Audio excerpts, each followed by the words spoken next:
నమస్తే రమగారు. నమస్తే రమగారు, ఏదైనా చాలా పాత కాలపుటి ఒక మంచి కథ చెప్పండండి. మంచి కథ చెప్తా. బహుశా ఏ 40లోనో రాయబడి ఉంటాయి ఓకే. ఖచ్చితంగా. హ్మ్. ఇది బహుశా ఆ కథల్లో అన్నీ మనకు ఎలా కనపడుతుందంటే, ఈస్ట్ ఇండియా కంపెనీ వాళ్ళ పాలన స్వాతంత్రానికి ముందు. అప్పుడు పరగణాలుగా, తర్వాత జమీందారీలుగా అలా ఉన్నాయి గదా! చిన్న చిన్న రాజ్యాలుగా. వీళ్ళంతా సంవత్సరం తిరిగేసరికి శిస్తులు కట్టాలి హ్మ్. గవర్నమెంట్‌కి. అవునవును. కంపెనీ వాళ్ళకి కట్టాలి. అలాంటి కథలు కనపడతాయి. హ్మ్. బావుంటాయి ఇంట్రెస్టింగ్‌గా. కొంచెం భాష బహుపురాతనమైన భాష. ఓకే. చదవాలి గ్రాంథికం ఉంటుందా? గ్రాంథికం ఉంటుంది. పాత కాలపు మాట్లాడే భాష అనమాట. అయితే అందులో జగన్నాథరాజు గారని ఒక దివాన్‌జీ ఉండేవారు. హ్మ్. జగన్నాథరాజు గారు చాలా గట్టివాడట. అయితే ఈ దివాన్‌ల వల్లే అంటే ఈ మంత్రి గారి వల్లే పరగణాలు సరిగ్గా నడిచేవి. రాజు చాలా చిన్న చిన్న కోటలుండేవి. రాజుగారులు ఉండటము. తర్వాత కంపెనీ వాళ్ళతోటి వీళ్ళు కొంచెం సామరస్యంగా పోవటము. వాళ్ళకి కట్టాల్సిన డబ్బులు జాగ్రత్తగా కట్టేసి ఫ్రెండ్‌షిప్ చెడకుండా, ప్రాబ్లమ్స్ రాకుండా చూసుకోవటము. అలాంటివి విషయాలు చాలా కనపడతాయి ఆ కథలో. జగన్నాథరాజు గారివి 2, 3 కథలు చాలా ఇంట్రెస్టింగ్‌గా ఉంటాయి. ఆయన ఎంపిక ఒకటి ఆ కథల్లో. జగన్నాథరాజు గారే దివాన్‌గా ఉన్నప్పటిదనమాట. ఒక కొత్త మంత్రిని నేను వృద్ధుడినైపోయాను. కొత్త మంత్రిని పెట్టాలి అనుకున్నప్పుడు ఆయన ఏం చేశాడో అదొకటి. ఈయన ఒక చిన్న ఉద్యోగిగా ప్రారంభించి ఈ రాజుగారి దేవుడిలో క్రమంగా ఆయన దివాన్‌గా ఎదిగారు. అయితే ఏంటంటే ఆయనకి తనేం చేసినా స్పెషల్‌గా చేయడం ఆయన పద్ధతి. ఆయన మార్క్ ఉండాలనమాట. ఓకే. ఓ బట్టల సెలక్షన్ పరగణాలు అందరికి బట్టలు పెడితే ఇవి రాజుగారు కొన్నారు అని తెలియాలి. ఓహో! అలాంటి ఒక క్వాలిటీ మనిషనమాట. అయితే ఈయన ఏం చేసేవారంటే కంపెనీలో ఈ చాలామంది వచ్చేవాళ్ళు కలెక్టర్లు వాళ్ళు వీళ్ళు పెద్దవాళ్ళు ఆఫీసర్లు వస్తే పరగణాలన్నీ చూసుకుంటూ పోయేవాళ్ళు. చూసుకుంటుంటే తమ దగ్గరికి వచ్చిన వాళ్ళకి విశేషంగా మర్యాద చేయటం. భోజన భాజనాదులు చక్కగా అరేంజ్ చేయటం. వాళ్ళకి వసతి చాలా చేయటం. తమ పరగణాలో తమ ఊళ్ళల్లో ఉన్న అన్ని చోట్ల వాళ్ళు ఎక్కడ మకాన్ దిగితే అక్కడ ఖచ్చితంగా వాళ్ళకి తిండి, నిద్ర అన్నీ అరేంజ్ చేసేవాడనమాట. మంచి అంచెల మీద మాట్లాడిచ్చి చాలా ప్లాన్డ్‌గా చేసేవారు. అయితే ఈయన ఏం చేశారట తన ఇంటికి వాకిట్లో ఒక లక్క పందిరి వేయించారు. లక్క పందిరంటే అది ఎలా ఉంటుందంటే లాక్షాగృహం లక్క తెలుసు కదా మనకి పాండవుల నాటిది. ఓకే. అది ఒక నిర్మాణం లక్క పందిరి వేయటం అనేది ఒక ప్రత్యేకమైన నిర్మాణం. ఇంచుమించుగా మన మండువా పెంకుటిల్లులాగా. హ్మ్. వర్షం పడినా కదలదు.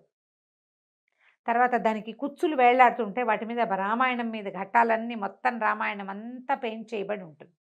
హుహు. అక్కడే నుంచుంటే అదంతా ఇట్లా చూస్తుంటే మనకు ఆ కథంతా కనపడదు. చిత్తరువులుంటాయి. చాలా స్పెషల్‌గా ఉంటుంది. తెల్లటి క్లాతు, తర్వాత లక్క రంగు గుడ్డలతోటి ఆ నిలబడిన కర్రలకు కూడా లక్క రంగు పూయబడి పట్టీల్లాగా ఉండేవి. అసలు చాలా పక్కాగా చేసేవాళ్ళు. అయితే ఈయన ఏం చేశారట తన ఇంటి ముందు తన దివాణానికి ఈయనకొక ఇల్లిచ్చారు. దివాణం వాళ్ళు మంత్రికిచ్చే ఇల్లు. ముందు పెద్ద లక్క పందిరి వేయించారు. రాజుగారికి ఏం అభ్యంతరం లేదు. ఎందుకంటే ఈయన స్పెషల్ కేటగిరీ మనిషి. ఓకే. ఆయన ఏ పని చేసినా బాగుండేది. బహుశా ఇంట్లో ఏదైనా వివాహం ఉంటే చేశారో ఏమో! పెద్ద పందిరి వేయించారు. వేయిస్తే ఆ సంవత్సరం అది ఎట్లా ఉంటుందంటే దాదాపుగా 2 ఏనుగులు పక్కపక్కన నడిచి వెళ్ళిపోగలవు దాని కింద నుంచి అంత పెద్దది. అబ్బా! ఆ! వాహనాలొచ్చినా, రథాలొచ్చినా వెళ్ళిపోతాయి. వెళ్ళిపోగలవు. ఏనుగులే వెళ్తాయంటే ఎడ్ల బళ్ళు వెళ్ళవు. అవి వెళ్తాయి. కంపెనీ వాళ్ళవి కార్లు అంటే జీపులు లాంటివి వచ్చేవి. అప్పట్లో అవే కదండీ 18వ శతాబ్దంలో. హ్మ్. అవును. జీపులు లాంటివి ఉండేవి. అవి కూడా 2 వాహనాలు ఎట్ ఏ టైమ్ వెళ్ళిపోగలవు. హ్మ్. ఇలా ఉండేది. పైగా ఒక తెల్లటి ఇది ఉండటం వల్ల చాలా హాయిగా బావుండేది. దూరానికి అందంగా కనపడేది. ఎంత బావుండేదో. అసలు ఆయన దానికి ఆయన రాసిన వర్ణన చదువుతుంటే కంటికి కట్టినట్టుంది. నేనంత బాగా చెప్పగలిగానో లేదో. అంత బావుంటుంది. అయితే ఏమైందట సబ్ కలెక్టర్ ఒక ఆయనొచ్చాడు. ఆయన వచ్చేసరికల్లా ఈయనకు మర్యాద చేశారు. కూర్చోబెట్టారు. మర్యాద చేసేసరికల్లా ఆయనన్నాడు, "మీరేదో మంచి పందిరేయించారు" అన్నాడు. అవునండి. ఈయనకి దూరం నుంచే కనపడింది. అదే కోట అనుకున్నాడు మొదట ఆ సబ్ కలెక్టర్. తర్వాత తెలిసింది కాదు ఇది మంత్రి ఇల్లు. ఏంటి మంత్రికి బోడి గొప్ప హ్మ్. అనిపించింది. హ్మ్. ఏమన్నాడు, "ఇది ఏమిటి ఈ పందిరి బాగా వేయించారు" అన్నాడు. అంటే అవునండి. పందిరి చాలా రోజులైంది వేసి. చాలా హాయిగా ఉంటుంది. ఈ పందిరి వైభవమే వైభవం. ఎండాకాలం కదా! ప్రజలకు చాలా హాయిగా ఉంటుంది. ఎండ వెళ్ళేటప్పుడు దీని కింద సేద తీరుతారు జనం. వానొచ్చినా ఇది కదలదు. వర్షానికి జనమంతా దీని కిందకే చేరతారు. హ్మ్. అబ్బో! సంవత్సరం పైనయిందిలెండి వేసి. హ్మ్. మరి వాహనాలు అన్నాడు. వాహనాలకేమి ఇబ్బంది లేదండి. రాజుగారు రాణిగారు ఎట్ ఏ టైం ఆయన ఏనుగు మీద, ఆవిడ రథం మీద, పాలకీ మీద బయలుదేరిన, అమ్మగారు పాలకీ మీద బయలుదేరుతారు. రాజుగారు ఏనుగు మీద, అమ్మగారు రథం మీద, అమ్మగారు అంటే రాణిగారు, అమ్మగారు పాలకీ మీద, రాజుగారి తల్లి రాజమాత, ఆహా, ఆహా. 3 ఒకేసారి వెళ్ళిపోతాయి. ఏమీ ఇబ్బంది లేదండి అన్నాడు. అది ఆయన తను చేసిన పనికి ప్రైజ్ ఎవరైనా గొప్ప మెచ్చుకుంటుంటే ఆ. ఒక హుందాతనం వస్తుంది మనుషుల్లో. మీసం సవరించుకున్నాడు. అలాగే తీర్చేయండి అన్నాడు. అనేసరికల్లా అన్నాడు, అది ఎవరికి ఇబ్బంది లేదండి అని చెప్పబోయాడు. ఇబ్బంది లేకపోయినా సరే ఇది పబ్లిక్ రోడ్డు, మీ ఇంట్లో మీరు ఏమైనా చేసుకోవచ్చు, మీరు రోడ్డు మీద వేసేటప్పుడు మాతోటి మొహరు వేయించుకోవాలి, మేము ఒప్పుకోవట్లా, ఉమ్, తీయించేసేయండి అన్నాడు. ఈయన సర్ది చెప్పడానికి ప్రయత్నం చేసిన కొందే ఆయన కొర్రెక్కాడు ఉమ్. కలెక్టర్. సరే సాయంకాలం లోపల తీయించేస్తాను అన్నాడు. సబ్ కలెక్టర్ గారు ఆయన ఇచ్చిన కాఫీ టీ అవి స్వీకరించి, కాఫీ టీ కాదు అప్పుడు ఏవో ఇచ్చేవాళ్ళు వాళ్ళ పద్ధతి ప్రకారం, పలహారాలు ఏవో. వేడి వేడి జిలేబీలు, బెల్లపాకము అలాంటివి ఇచ్చేవాళ్ళు, అవి ఇవ్వ పుచ్చుకుని వెళ్ళిపోయాడు. ఉమ్, రేపు సాయంకాలం లోపల తీయించేస్తాను. సరే మర్నాడు ఆయన పొద్దున్నే అటు రాల, సాయంకాలం అటు నుంచి వస్తుంటే పందిరి అలాగే కనపడుతుంది. ఆ, ఆయన వచ్చాడు. వచ్చాక సబ్ కలెక్టర్ లోపలికి వచ్చాడు. మరి లోపలికి వస్తే ఆయనకి మర్యాద చేయాలి. ఉన్నవాళ్లే ముందు కలెక్టర్ గారి బండి వస్తుందని చెప్పారు. జగన్నాథరాజు గారు వచ్చి గుమ్మంలో నుంచున్నారు. మీరు పైకి వచ్చారు. తీస్తానన్నారు కదా, అలాగే ఇది చదువుకోండి. ఒక పింక్ కలర్ కాగితాన్ని, గులాబీ రంగు కాగితాన్ని చేతిలో పెట్టారు. ఏంటంటే మీ లక్కపందిరితో మాకు ఎటువంటి ఇబ్బంది లేదు, మీరు తీయించక్కర్లేదు అని కలెక్టర్ గారి దగ్గర నుంచి ఆర్డర్ కాగితం. ఈయన సబ్ కలెక్టర్ కదా. ఈయన సబ్ కలెక్టర్ కదా, అలాగే అది కూడా మీకోసం ఏదో వచ్చింది చదువుకోండి అన్నాడు. బిళ్ళబంట్రొత్తు, అయ్యా మీకోసం తంత వచ్చిందండి అని కాగితం పట్టుకొచ్చాడు. మీరు ఇక్కడి నుంచి తీసేసాం మిమ్మల్ని, సాయంత్రం లోపల వెళ్ళిపోండి మీరు ఇక్కడి నుంచి అని ఆయన కూడా ఆర్డర్ వచ్చింది. ఆ రోజుల్లో కూడా ఇదేనా రామగారు? చూడండి. ఆయన చెప్పాడు, సాయంత్రం లోపల తీయించేస్తానన్నాను కాదండి, తీర్చానని చెప్పాడు. ఓహో, తీయించటం అంటే ఇదా? పోయింది ఉద్యోగం. ఆ, ఇక్కడి నుంచి ఇక మళ్ళీ ఈ పరగణాల్లో ఆయన ఉండడు. ఆయన అప్పుడే వచ్చాడు, నిన్న ఛార్జ్ తీసుకున్నాడు, ఇవాళ సాయంత్రం ఊస్టింగ్. ఇప్పుడు ఇవాళ రేపు కథల్లో ఇలా మనకు కనపడతాయా? అవి ఎక్కడి నుంచో వాళ్ళ తెలివి కాదు, ఇలాంటి కథలు చదివి. అంతే అంతే రమ్మగారు. సాయంకాలం లోపల అది తీయక్కర్లేదన్న కాగితం పుట్టించాడు, నిన్ను తీయించేసామన్న కాగితం కూడా తెప్పించేశాడు. కరెక్ట్ టైం ప్రకారం 1 గంటకి నీ పని అయిపోతుందని సినిమాల్లో చూస్తుంటాను. అదే అదే. దానికి ఆద్యం ఇలాంటి కథలే జరిగిందట జయ. ఇది ఆ, దివాన్లు మంత్రులు ఎంత గట్టిగా, ఎంత బలంగా, ఎంత తెలివిగా ఉండేవాళ్ళంటే వాళ్ళ మీద కదా భారతదేశం ఇంత అత్యద్భుతంగా నడిచింది.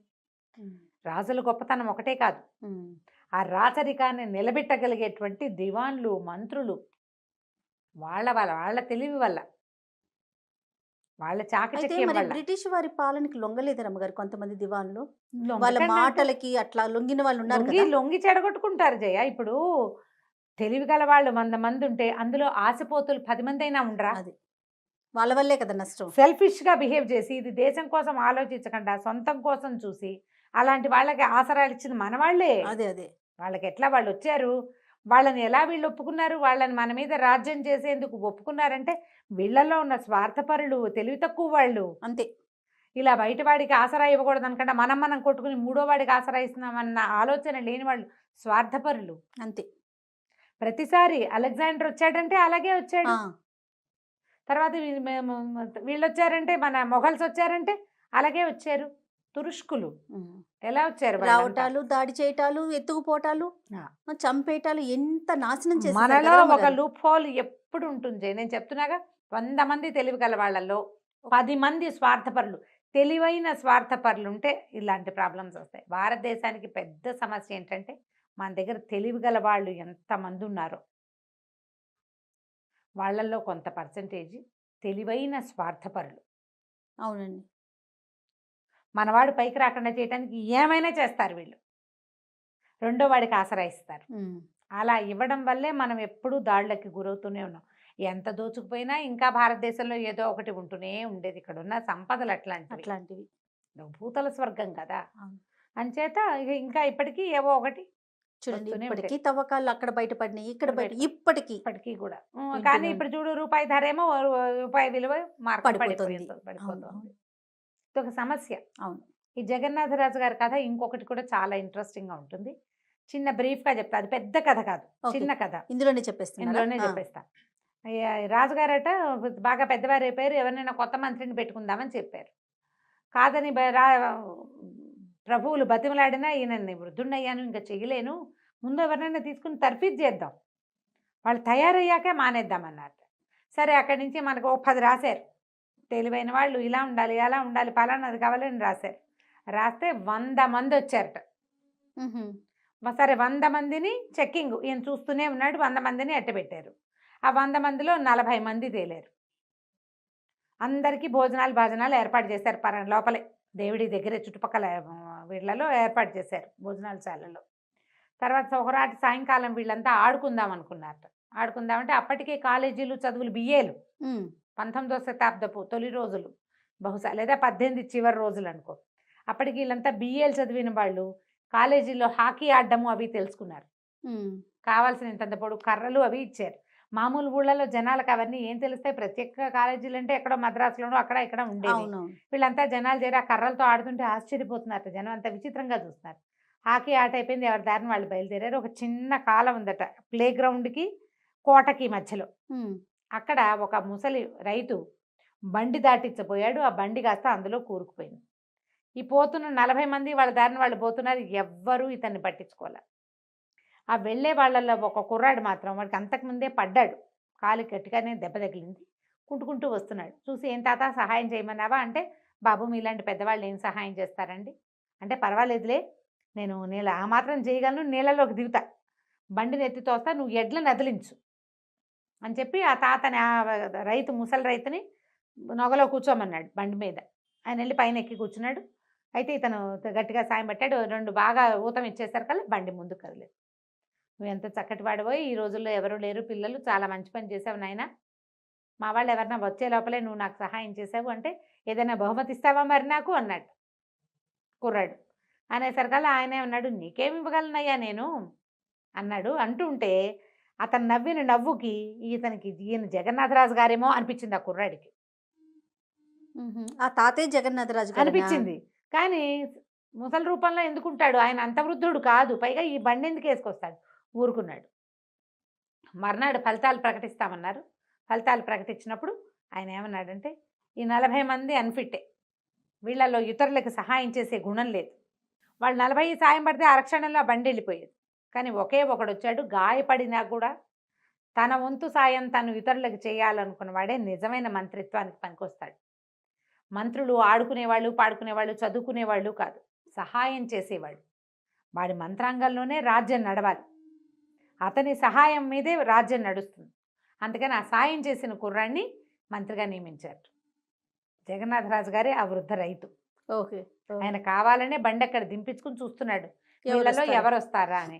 ఒకవేళ చాలా మంది వచ్చారనుకో, పరీక్ష ఇంకోటి మారేది, ఈ పరీక్షలోనే తేలిపోయారనమాట. అలాంటి కథలు కనపడతాయి, గజపతుల కథలు.